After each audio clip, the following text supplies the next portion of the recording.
Olá pessoal, boa tarde. Aqui é Matheus, estou aqui com o Helder e o Dr. Leonardo Pinto para a parte 2 da live Relação de Emprego, Riscos e Precauções.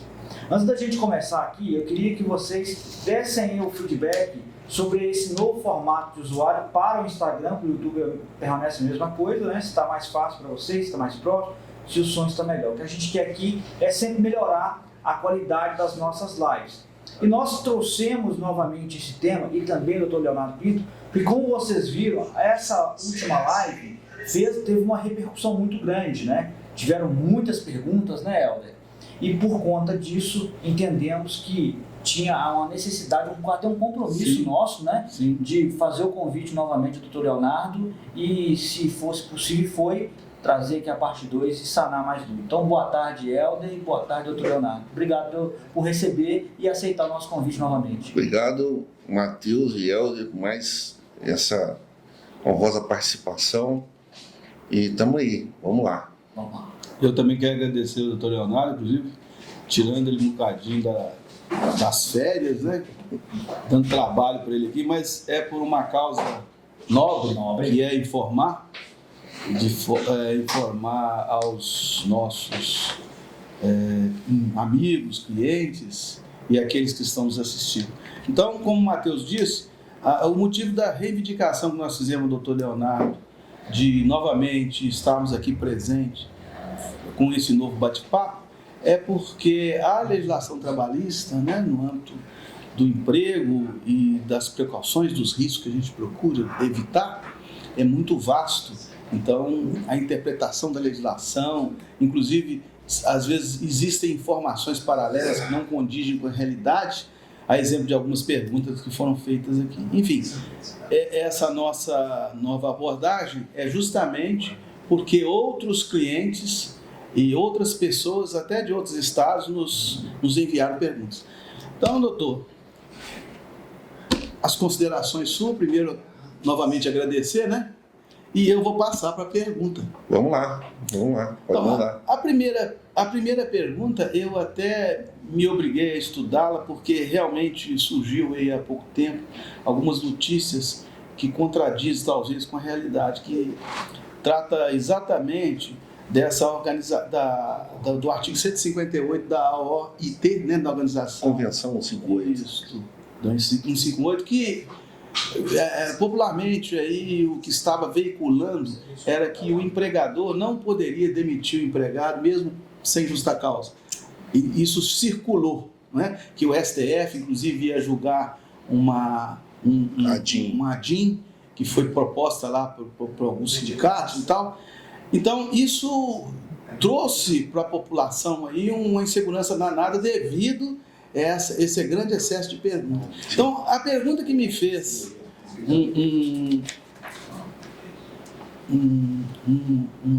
uma pessoa que estava nos assistindo, me parece que até do norte de Minas, certo? E eu não reservo não dar nomes, porque fica ruim, né, doutor? Como eu disse aqui inicialmente, nós não somos profissional da área, então a gente procura informar. Então, ele fez a seguinte pergunta interessante. O STF, pergunta dele, deve aprovar medida que proíbe demissão sem justa causa ou pode validar norma que proíbe a demissão sem justa causa? Pergunta inicial. Outra na sequência. Se for aprovado, equivale a dizer que não se poderá demitir ninguém sem justa causa? O parlamento, diante da decisão, deverá votar uma PEC para tal fim, se for o caso? Poderia esclarecer a verdade? É um assunto bem complexo. Posso sim, vamos lá. Essa é uma questão muito ampla e que toda virada de ano costuma ganhar força. E hoje, com a velocidade da informação, né, a desinformação também chega em alta velocidade. Essas três perguntas, elas são emblemáticas porque, na verdade, elas refletem as fake news que têm surgido em torno desse tema da Convenção 158 da OIT, né? Para o público que está assistindo, que talvez não seja um pouco, né, de advogados, convém eu fazer uma explanação um pouco mais ampla e numa linguagem mais simples para ficar mais inteligível. né? A OIT é um órgão, se pode dizer que é um órgão da ONU responsável de formação tripartite, ou seja, é formado por representantes de governos, de empregadores, de empregados do mundo inteiro.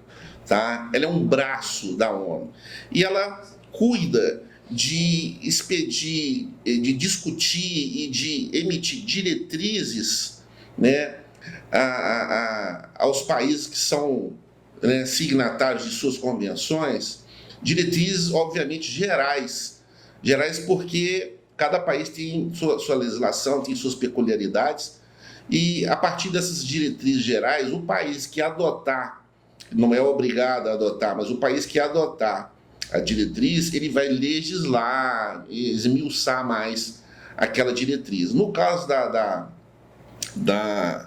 Convenção 158, ela, no artigo 4º, ela trata especificamente de inibir despedidas sem causa justificada.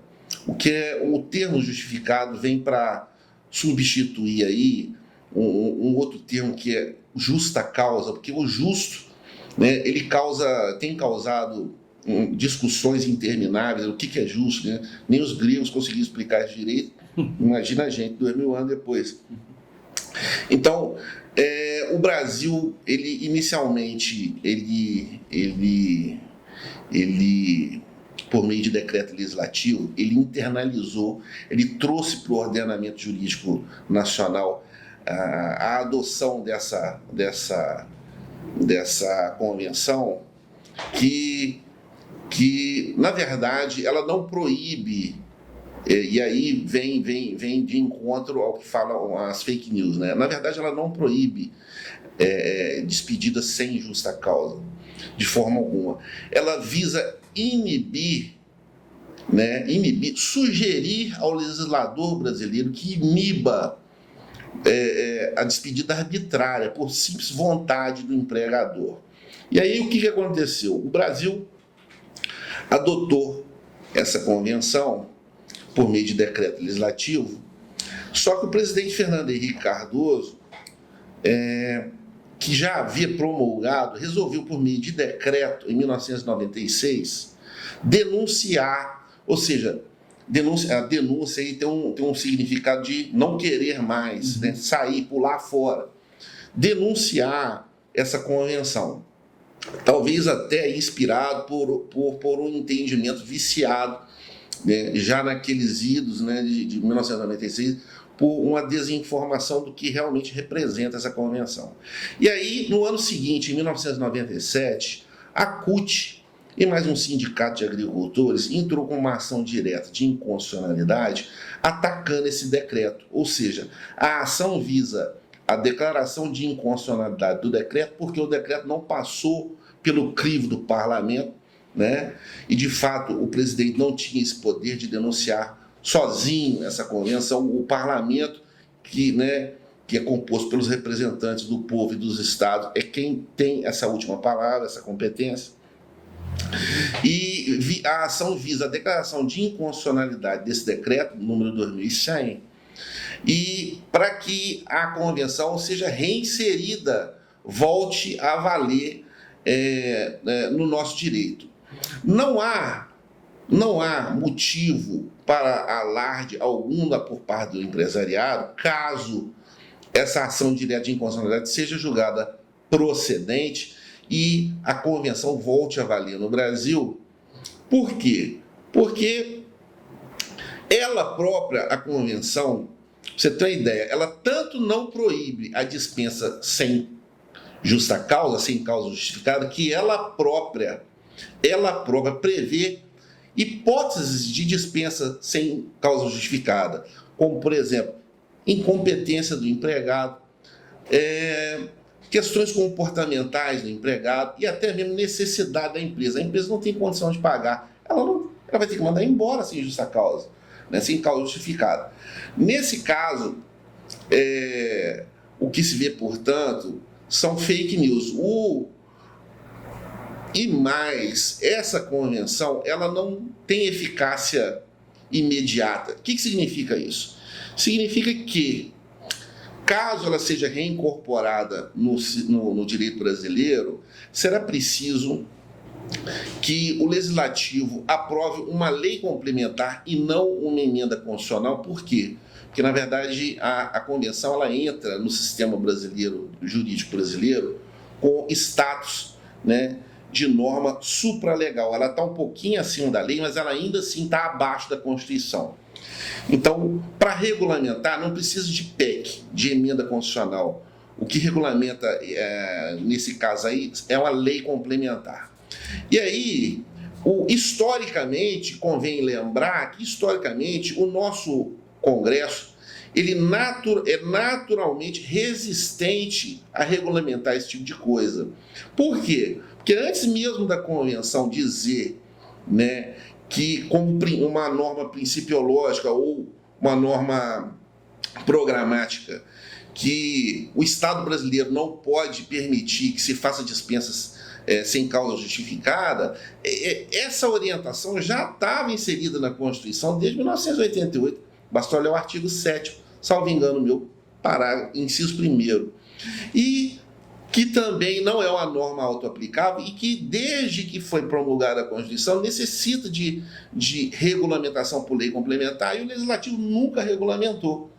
Então, significa que o nosso Congresso, ele, nesse ponto, ele é conservador, né? Ele, digamos assim, ele entende a angústia do empresariado. Ele nunca regulamentou isso, ele relegou para o ato das disposições transitórias da Constituição Federal, especificamente para o artigo 10, as consequências para quem opera a indenização, né? O empregador que hoje manda embora o empregado sem justa causa, ele tem que indenizar o empregado numa multa de 40%. E aí, qual seria a diferença, então, caso entrasse em vigor, caso essa ADIM seja julgada procedente e volte a entrar em vigor no sistema brasileiro a Convenção 158? A diferença é quase que nenhuma. O cara que mandar embora sem justa causa, a consequência vai ser o dever de indenizar. E esse dever já existe, está lá no artigo 10 da DCT. Detalhe, opinião pessoal minha. Eu acho, o STF já sinalizou, parece que já tem 2 votos nesse sentido, sinalizou a seguinte orientação. Ele vai julgar procedente, né? Eu acho que ele vai julgar procedente essa ADIM, vai declarar inconstitucional o decreto, mas vai modular os efeitos, né, do julgamento para futuros decretos. Esse decreto mesmo, como já tem bastante tempo, ele vai valer, ou seja, a convenção não vai ser internalizada, ela não vai ser adotada. O que o STF vai dizer é o seguinte: não faça mais isso. Vale o que foi feito, mas não faça mais isso. Ou seja, não há motivo para alarde. Seja ingressando, seja não reingressando no sistema jurídico, essa convenção ela não altera muito o atual contexto. Ela só veio dar mais força para uma questão que é até justa, né? Ela é contra a despedida arbitrária, a Constituição também já é contra. Então não há motivo para alarde algum. Isso, em suma, na verdade, a confusão existe que o STF está aí para julgar em procedência ou não do decreto 1855 nesses termos. Se houver alguma alteração na legislação trabalhista no geral, é preciso lei complementar. A aprovação dentro do quórum estabelecido pela lei complementar. De lei complementar. Isso. Então, nada de alarde. Que nunca foi feita a lei complementar, embora a Constituição também sugerisse, né, pelo artigo 7º. Não, essa é uma dúvida que, na minha opinião, foi muito bem esclarecida, inclusive de forma técnica, tá? E nós compreendemos, né? Eu acredito que o público em geral que está nos assistindo... O que pode, resumindo, eu não sei se eu usei uma linguagem muito técnica, mas resumindo é o seguinte: não há motivo para se preocupar. A convenção ela não é esse bicho de 7 cabeças. A despedida por necessidade da empresa, o empregado não está rendendo, ou ele está causando problema, ou a empresa não tem condição de pagar, ele vai continuar existindo, entendeu? Então não há motivo para alarde. se fosse do contrário também, isso é um absurdo, porque as empresas não têm condição. Imagina se passa por um problema como nós tivemos em 2020, né? Você não pode demitir. Não, se fosse do contrário, a norma que internalizasse a convenção, ela estaria contrariando a Constituição Federal. Ela padeceria do vício de inconstitucionalidade. Por quê? Atentaria contra a livre iniciativa e uma pletora de regras que regulamenta a atividade empresarial. A gente viu um caso, que a gente já tem conhecimento disso, porque eles vêm aqui e nos consultam. O funcionário se sente perseguido, começa a ter um determinado comportamento, poluir o comportamento dos outros colegas, e aí vai completamente contra as diretrizes da empresa. A empresa tem o direito de fazer. Sim, com certeza. É da natureza, toda a relação contratual e a relação empregatícia, ela é uma relação contratual, ela é da natureza dela o início, o desenvolvimento e o fim. Se você tira a possibilidade de pôr termo a uma relação contratual, você subverte toda a lógica que embasa essa relação, entendeu? Sim, eu acho que ficou muito esclarecido. Nós trouxemos à tona essa pergunta justamente por causa das informações, as desinformações que estão existindo hoje pelas redes sociais. Então fica aquela dúvida. Muito bem lembrado. Então o objetivo principal foi esse. Não só nesse tema, né? Porque às vezes tem outros temas que as pessoas acabam trocando informação uma com a outra, às vezes é um boato, às vezes viu isso num post determinado, toma isso como verdade. Então é bom aproveitar esse momento para se esclarecer.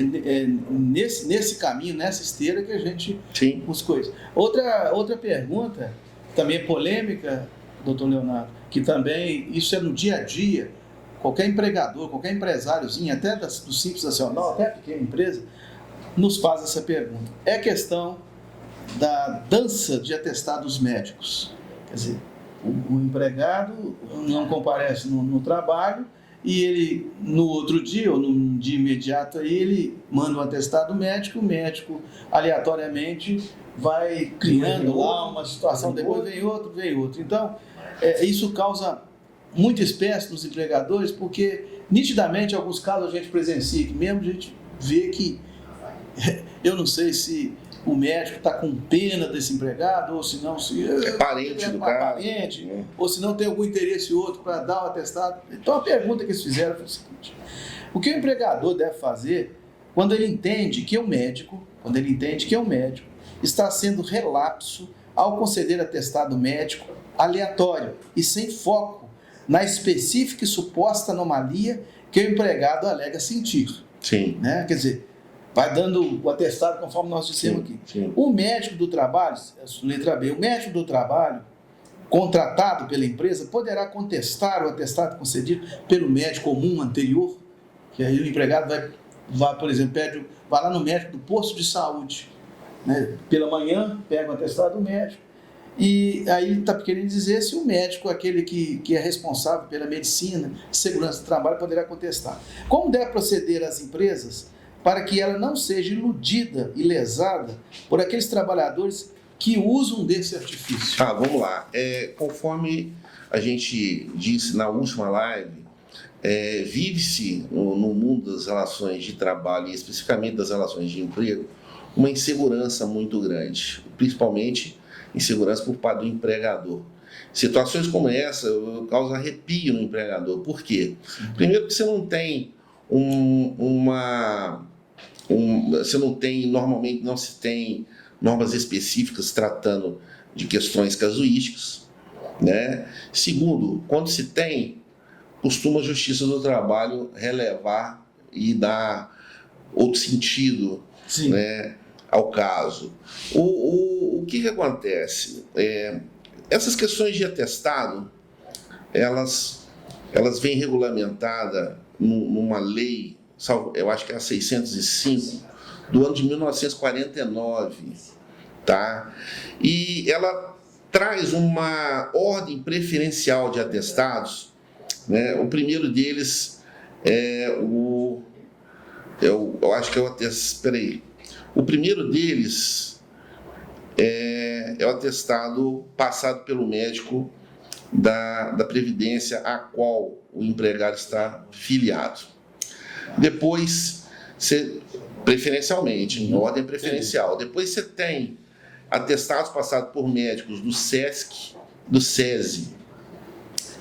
Depois você tem atestados que são passados pelos médicos da própria empresa ou conveniados à empresa. Depois você tem atestados passados pelos médicos do sindicato, ao qual está vinculado o empregado, e, por fim, atestado passado por médico particular da livre escolha do empregado. Em tese, que se tem isso. Portanto... Mas só te cortar, você está dizendo em tese autonomamente, você quando diz, você dá uma hierarquia. Uma hierarquia. Era para ser assim. A realidade, todavia, aponta outras nuances, né? Então, o caso que você propõe, o empregado, ele comparece e apresenta um atestado médico particular, mesmo havendo previdência, né, estando filiado à previdência, mesmo havendo médico na empresa, mesmo havendo médico no SESC, ou seja, ele preteriu toda aquela ordem de preferência. Sim. E foi direto num médico de sua confiança, né? O que acontece é o seguinte: você tem a respeito disso duas questões a considerar. Primeiro, um problema. Não é dado, a não ser que o próprio empregado autorize no atestado e assine, não é dado ao médico colocar o CID, muito menos especificar, né, por extensa a doença que a pessoa, de que padece aquela pessoa. Se isso foi exigido pela empresa, dano moral. Então, primeiro problema, é complexo. O empregado vai chegar lá com um atestado que não diz o que ele tem. Isso. Não diz o que ele tem, apenas fala quantos dias ele tem que ficar de repouso. Esse é um primeiro problema. Diante disso, o que fazer o patrão se ele desconfia que aquele atestado é comprado lá no centro do Rio de Janeiro ou na Praça 7, lá em Belo Horizonte? Tem comércio, sabe-se, né, nos corredores aí, que ouvi falar, passarinho verde me contou que vendem atestado lá na Praça 7 e no centro do Rio de Janeiro, na Carioca. Pois bem, agir com cautela. Em primeiro lugar, se ele desconfiar que aquele atestado é falso, ele pode se valer de um precedente do TST que fala o seguinte: você chama uma junta de 3 médicos, tá, para avaliar o empregado. Isso é com base também em uma diretriz da ANS, para avaliar aquele empregado e o atestado que lhe foi dado, tá? Se essa junta disser que o empregado não tem nada, isso é motivo de justa causa. Você está entendendo? É até crime.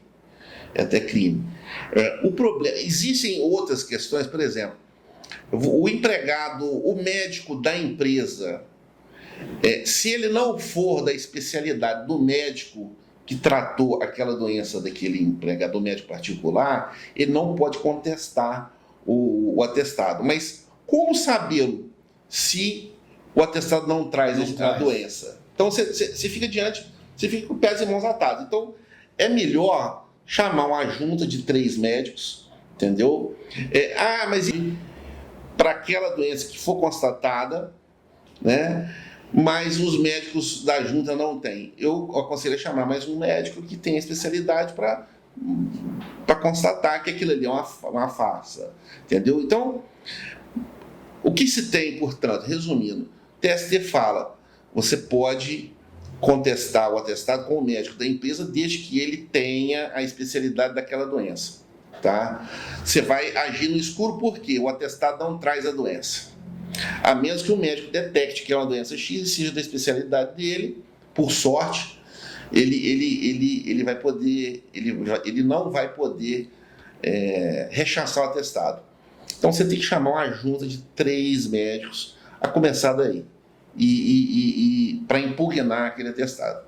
É basicamente isso. E de preferência que tenha sorte que haja um médico que que se o cara estiver realmente doente, tem que ter a especialidade da doença dele. Então, quando você diz... Você vê que é inseguro o negócio? Quando você diz que, por falta de informação do atestado inicial, a empresa tem o direito, se ela julgar que aquele atestado é fraudulento, nesse sentido, que tem direito de solicitar a análise de 3 médicos, né? Sim. Para poder fazer uma junta. Na prática, isso nunca vai funcionar. Isso pode funcionar se tiver um médico, vamos dizer aqui na nossa região, que só ele expede assim, milhões de atestados, aí sim. Mas em termos comuns, não. O que mais comum, pelo menos na nossa região, é o empregado ir comparecer lá no posto de saúde, e o médico lá de plantão, ou mesmo no hospital, o médico de plantão pode conceder. O que eu achava que deveria haver era uma fiscalização intensa, assim, a nível de conselho de medicina. Né? Isso não existe. Ô, Helder, o que você pode fazer também é colocar no regulamento da empresa uma sugestão, não um ordenamento, né? Não uma ordem. Que o empregado que for se valer de um médico particular, autorize no atestado que o médico coloque ali o CID. Mas isso vai de encontro àquela proteção de dados? Não. Esse é um dado sensível que vai ser tratado devidamente na empresa. Mas a empresa ela pode somente sugerir, não exigir. Exigir não, ela pode sugerir, porque aí facilita. Porque com o CID, você vai saber primeiro se o médico que você tem nos seus quadros tem especialidade para rechaçar aquele atestado. Você está entendendo? Porque senão você fica assim, poxa, mas eu vou ter que chamar uma junta aqui para adivinhar se esse cara... Se a junta disser que ele não está doente, não precisa de especialidade alguma. Agora, se a junta disser que o cara está doente, mas não houver, dentre os 3 médicos, um especialista naquela doença e o atestado houver sido passado por um médico especialista, prevalece o atestado. Você não vai poder fazer nada. Você está entendendo? Em suma, a resposta é sim e não. A empresa, ela sempre fica... Você tem julgados, é outro perigo também, você tem julgados aqui e acolá, falando que o atestado médico vale a menos que haja um erro gritante ali, ele não tenha sido assinado por um médico, o CRM não está batendo com o nome, você está entendendo? Então você tem ainda essas casuísticas, esses entendimentos contrários à lei, que abdicam daquela ordem, né, daquela ordem preferencial de atestados emitidos por médico. Primeiro da Previdência, segundo do SESI, do SESC, depois médico da empresa, depois médico do sindicato, e aí sim, na ausência de todos, um médico particular. Mas a hierarquia não é respeitada. A hierarquia não é respeitada. E o mesmo médico do trabalho que se encontra dentro da própria empresa, se ele achar absurdo, ele também nada pode fazer. Se não tiver o CID... Que ele não vai ter. E se não tiver o CID, você vai ficar no escuro. Você vai ter que chamar uma junta. Entendi. Você está entendendo? Então, não é prático. Não é prático. O custo fica altíssimo. Então, em suma, nós vamos ter que continuar aceitando esse atestado médico, e se julgar que aquele empregado está usando falcatrua, esperar o prazo. Eu sugeriria isso. Vai no regulamento da empresa, né? Primeiro, coloca uma norma lá, olha, o médico tem que ser da empresa, se tiver um médico, ou conveniado da empresa. Segundo lugar, se for médico particular, sugere-se que o empregado autorize que ele coloque o CID, tal. Mas é uma sugestão, não uma obrigação. Mas o empregado mal intencionado, ele jamais vai cumprir sugestões. Na realidade, o que se tem das respostas que você nos deu claramente, dessa que nós estávamos conversando aqui paralelamente. Se a empresa julgar que esse empregado está usando de má fé, não tem problema, ele vai esperar o tempo prescricional lá da volta dele e demitir. Na verdade, é o seguinte, nós estamos falando aí talvez de uma prática do empregado, né? Um atestado talvez não suscite desconfiança, mas o empregado que se vale constantemente desse subterfúgio, ele vai deixar, vamos dizer assim, o rabo para fora, né? Alguma coisa para o patrão encontrar, pegar e mandar ele embora por uso de atestado falso. Isso aí sempre aparece. Você está entendendo? Está esclarecido, né, Matheus? É o que a gente imaginava. Outra pergunta é com relação ao artigo 473, que também gera muita discussão aqui. a questão se o colaborador poderá ausentar do trabalho e não ter prejuízo do seu salário, nos casos de falecimento de cônjuges e familiares, de casamento, nascimento de filhos, por consultas e licença médica, naturalmente, né? Agora, eles me perguntam se dentre esse rol aqui já falado, se existem outras possibilidades que justificam a falta do empregado no trabalho. Se existe uma outra... Que justifique, tem. Que abone, não. Esse rol é um rol que justifica e abona. Então, vou explicar isso claramente. Uma coisa é justificar a falta. Né? Uma coisa é justificar a falta. Você não vai mandar o cara embora, né? Mas vai dar falta para ele. Mas vai dar falta para ele. Sim. Outra coisa é justificar e abonar. Ou seja, o cara vai faltar, está justificado, e você não vai poder descontar o salário dele. Esse rol do 473, nesse sentido de justificar e abonar, pelo que me lembre, posso estar enganado, mas pelo que me lembro, ele é taxativo. São só esses. Só o que está aí. Pode ter, na legislação especial, por exemplo, de serviço militar, essas coisas, alguma, ou na eleitoral, né? Alguma.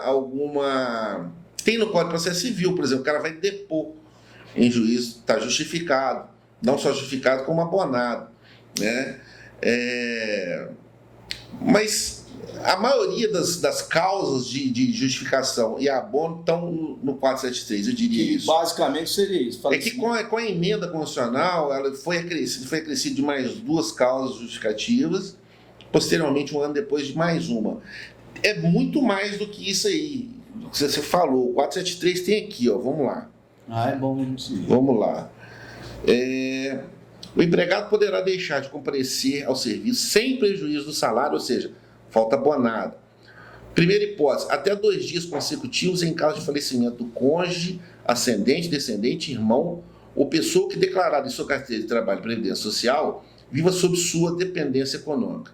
Segunda hipótese, deixar de comparecer até 3 dias consecutivos em virtude de casamento. 3. Por 5 dias consecutivos em caso de nascimento de filho, de adoção ou guarda compartilhada. 4. Por 1 dia a cada 12 meses em caso de doação voluntária de sangue. 5. Até 2 dias consecutivos ou não, para o fim de se alistar eleitor, nos termos da lei respectiva. 6. No período de tempo em que tiver de cumprir as exigências de serviço militar referidas na letra C do artigo 65 da Lei 43.75 de 64. 7. Nos dias em que estiver comprovadamente realizando provas de exame vestibular para ingresso em estabelecimento de ensino superior. 8. Pelo tempo que se fizer necessário quando tiver de comparecer em juízo. 9. Pelo tempo que se fizer necessário quando, na qualidade de representante de entidade sindical, estiver participando de reunião oficial de organismo internacional do qual o Brasil seja membro. 10. Até 2 dias para acompanhar consultas médicas e exames complementares durante o período de gravidez de sua esposa ou companheira. E aí eu digo mais, não precisa estar casado nem viver em união estável. Basta que seja amante que for. Tiver grávida, você tem esse direito. Uhum. E aí o atestado é atestado de acompanhamento. É um atestado exigido, é um atestado. Exatamente. Pelo tempo necessário para acompanhar sua esposa ou companheira em até 6 consultas médicas ou em exames complementares durante o período de gravidez. Aqui, na verdade, o que era 2 dias passou a ser 6. Uhum. Tá? Por 1 dia por ano para acompanhar o filho de até 6 anos em consulta médica e até 3 dias a cada 12 meses de trabalho em caso de realização de exames preventivos de câncer devidamente comprovado. Outra coisa que convém, não pode deixar de fora, que a gente até começou a falar, que é o seguinte: essas são as causas de justificativa e abono, ou seja, você não pode dar como falta e não pode descontar salário. Agora, causas de justificativa, porém com desconto, existe no dia a dia dezenas, né? Além do que está aqui. Se o cara foi sequestrado, por exemplo, você não tem na lei, mas o cara foi sequestrado, ficou 2 dias dentro de um porta-mala de um carro. E aí? Entendeu? Não, mas aí, por exemplo, pode ser... Está justificado, você não vai poder abonar. Não, mas pode ser causa de férias, de folga justificada, porém não abonada. O empregado vira até o empregador e diz: conversa com ele, exatamente. Eu vou faltar sexta-feira, que eu preciso viajar. Sim. Então, isso é uma falta justificada, porém não abonada. Não abonada. Agora, tem que conversar, né? Tem que ter conversa. Né? Existem situações de força maior. Tem uma catástrofe. Covid, por exemplo. É complicado. Então, o Covid nós estamos falando o seguinte, deixar claro. Causa justificada não significa necessariamente que vai ter abono da falta. Entendi. As causas justificadas e de abono, eu acabei de ler aqui. Entendi, Matheus. Outra pergunta, não sei se nosso tempo já está quase estourando, mas é a última, doutor. Vamos lá. Essa pergunta é muito mais técnica. Eu vou até ler aqui o resumo que eu fiz da pergunta do público que nos enviou. Ele diz o seguinte: a competência da Justiça do Trabalho, doutor, está prevista na Constituição Federal, certo? Judiciais entre trabalhadores e empregadores e outras controvérsias decorrentes da relação de trabalho, bem como as demandas que têm origem no cumprimento de suas próprias sentenças, inclusive as coletivas, são suas atribuições. Sim. Entretanto, a partir da entrada em vigor da reforma trabalhista, as varas do trabalho passaram a ter competência também para decidir contra a homologação de acordo extrajudicial em matéria trabalhista, na modalidade denominada jurisdição voluntária, de comum acordo entre as partes, regulamentada pela CLT. Então a pergunta dele, em síntese, como funciona a Justiça do Trabalho? Em quais condições o ente que teve sua sentença em desfavor poderá recorrer ao TRT ou mesmo ao TST? Essa é a primeira pergunta. Não sei se você quer falar. Vamos lá, vamos por partes. A Justiça do Trabalho é um segmento do Poder Judiciário, está entendendo?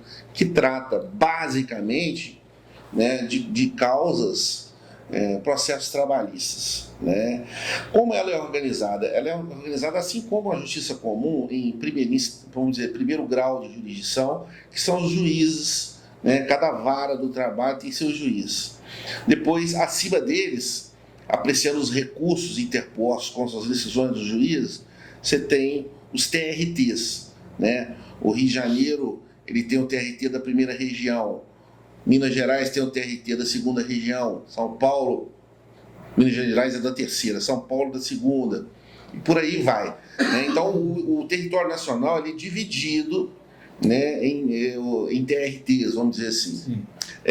Acima dos TRTs, você tem o Tribunal Superior do Trabalho, que fica lá em Brasília, e acima do Tribunal Superior do Trabalho, você tem o STF. Tá?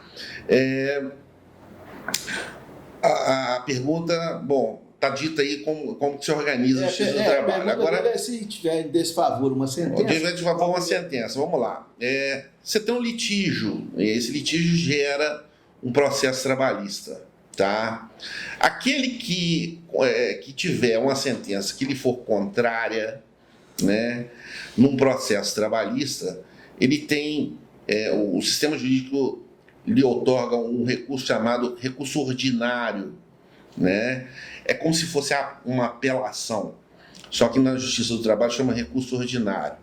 Dependendo do rito da ação, e nós vamos falar de rito aí que eu vi, esse recurso ordinário ele pode ser um pouco demorado, entendeu? Digamos, vamos pôr 1 ano. A Justiça do Trabalho é bem rápida em comparação com os outros tribunais. Dependendo do rito, né, ele pode ser mais rápido. Por exemplo, no rito sumário, ele é bem facilitado, o recurso ordinário. Né? Assim, aí recorreu para o tribunal, não conseguiu êxito, você tem, dependendo da matéria, você tem um recurso chamado recurso de revista para o Tribunal Superior do Trabalho. Né? Volto a repetir, dependendo do rito, né, você pode verter no seu recurso de revista N questões, por exemplo, contrariedade do julgamento, contrariedade à Constituição, né? Um dissídio jurisprudencial, às vezes tem um outro tribunal que decidiu de forma diferente, né? E se o tribunal em questão tivesse adotado aquela posição, seria favorável a você, você pode alegar o que se chama de dissídio jurisprudencial, né? Dependendo do rito. Você pode alegar também ofensa à lei, né? Tem ofensa à Constituição e ofensa à lei, ofensa à súmula do TST e por aí vai, né? Chegou no TST, perdeu, dependendo da hipótese, se ainda tem, se houver repercussão geral, se ainda tem o chamado recurso extraordinário para o Supremo Tribunal Federal. Voltando um pouquinho, hoje em dia, para você lançar a mão de um recurso de revista para o TST, né, a matéria tem que ter o que se chama de transcendência, né? Ela tem que ter uma importância, né? E a lei e a própria CLT, ela diz o que é a transcendência econômica, política. Econômica é quando a causa tem um valor muito alto, tá? Política é quando a decisão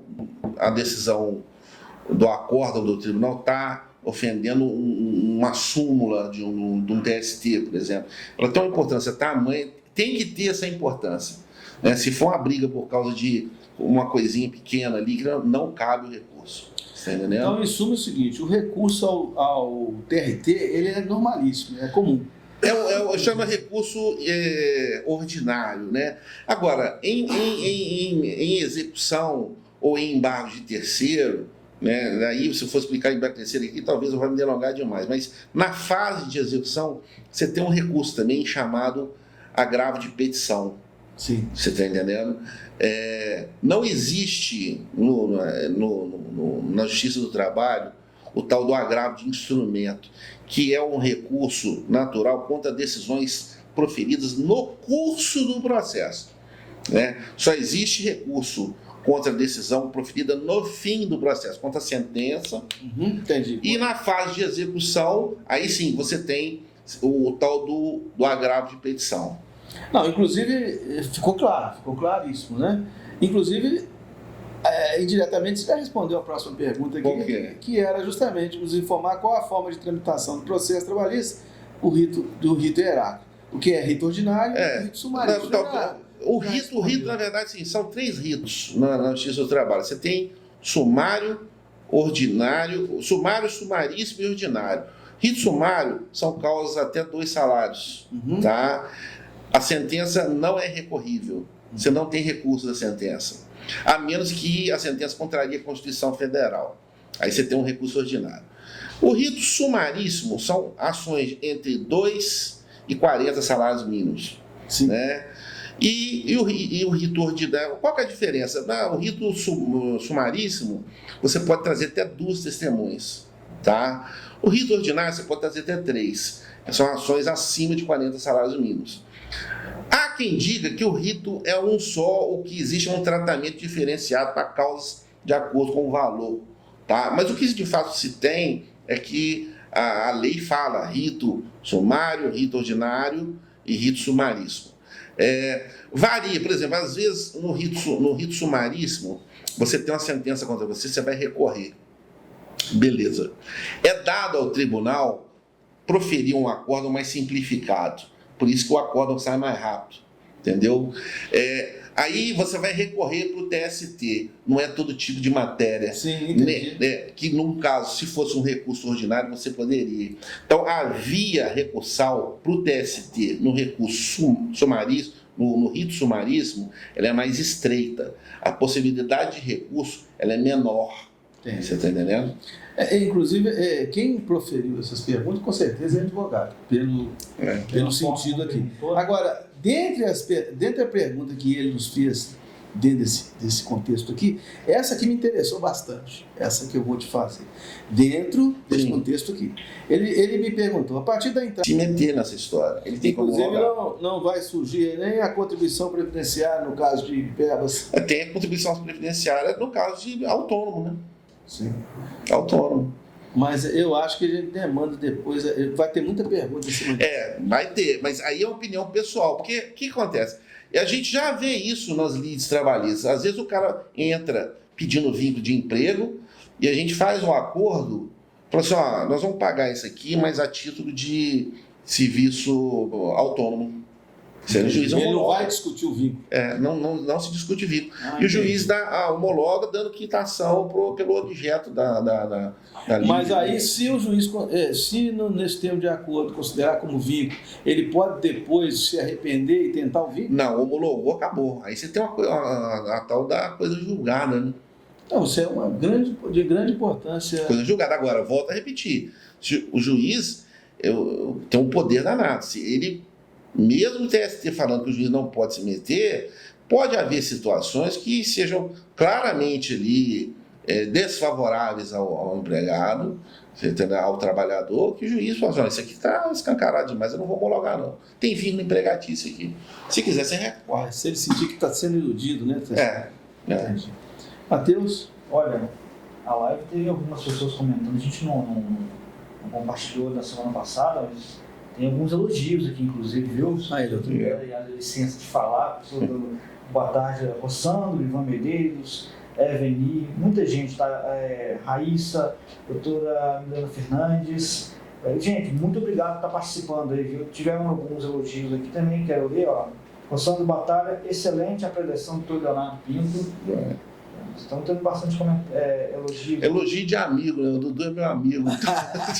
Inédita ilustração do processo de trabalho do doutor Leonardo Pinto. Então as pessoas estão gostando muito, viu? Eu fiz questão de pegar para ver aqui os comentários. Na outra não fizemos isso. Obrigado aí pelos elogios. E a gente está fazendo isso agora aí, agradecendo a participação das pessoas e a interação também. Então, acho que a gente nós já ultrapassamos o limite da hora, não é isso? E tinha uma última pergunta aqui, eu não sei se ela é extensa. Ele perguntou, quanto à liquidação de sentença, poderia tecer algum comentário? Liquidação de sentença. Liquidação de sentença é uma fase que se segue a sentença, né? O cara entrou com a ação trabalhista, ganhou, mas a sentença não é líquida, a sentença não fala de números. É preciso, antes de começar a execução, né, passar por um processo de transformar palavras em números. Essa é o que se chama de liquidação. Existem 3 formas de liquidação. Por cálculo, quando da própria sentença o advogado já consegue calcular ali, ele entra e fala assim, está aqui meu cálculo. O juiz abre vista por outra parte, impugnar ou apresentar seus cálculos e decide. Por cálculo, por arbitramento, quando o cálculo é um pouco mais complexo, é preciso o juiz nomear um perito para fazer o cálculo.